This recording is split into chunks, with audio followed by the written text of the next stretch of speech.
We do begin with the wildfires burning on both coasts tonight. Here in the Northeast, an unprecedented stretch of dry weather is fueling fires outside New York City, and they are now deadly. This weekend, an 18-year-old New York Parks employee died battling a blaze near the New Jersey border.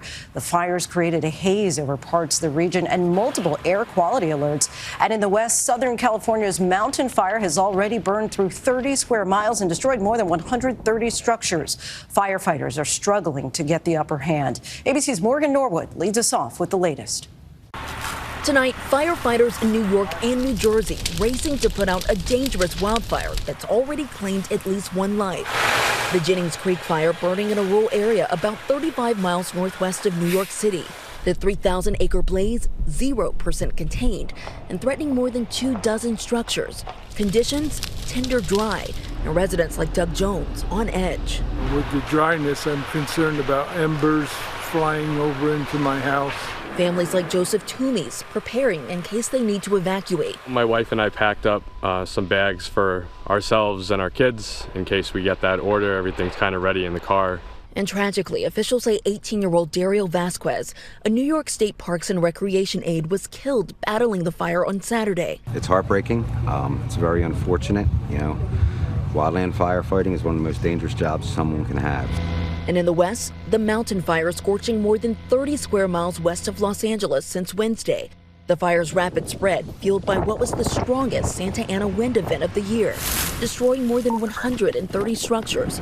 Our Jacqueline Lee is with firefighters battling hotspots in Camarillo. We're still finding hotspots in and amongst the root systems and the homes. Plant roots still burning underground, posing a threat. How long can a fire burn underground until it reemerges?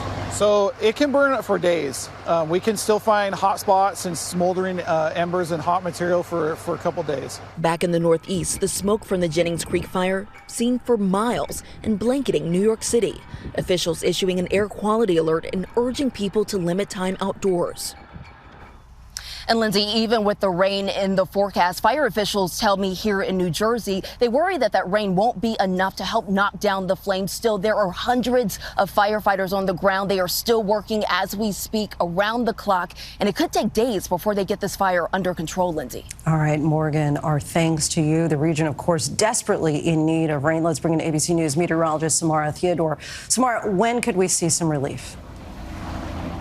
Well, actually, Lindsay, right now, taking a look at the radar, we are seeing some light rain throughout parts of the Northeast. Now, the heaviest of the rain is anticipated overnight. This rain moves in just as quickly as it arrived. It will leave. We are anticipating that to move out around 7 a.m. during the morning commute for much of the I-95 corridor, and then the dry weather returns.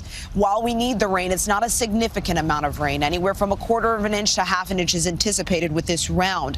Therefore, the drought continues. We have an exceptional drought for places like West Virginia and Ohio. Southern New Jersey is under an extreme drought, and they haven't seen that in about 22 years. The fire weather risk will continue to remain elevated on the East Coast in the coming days. We're also monitoring the West Coast, where the Santa Ana winds are anticipated to pick up at the top of this week. Lindsay? All right, not the conditions those firefighters need. Samara, thank you.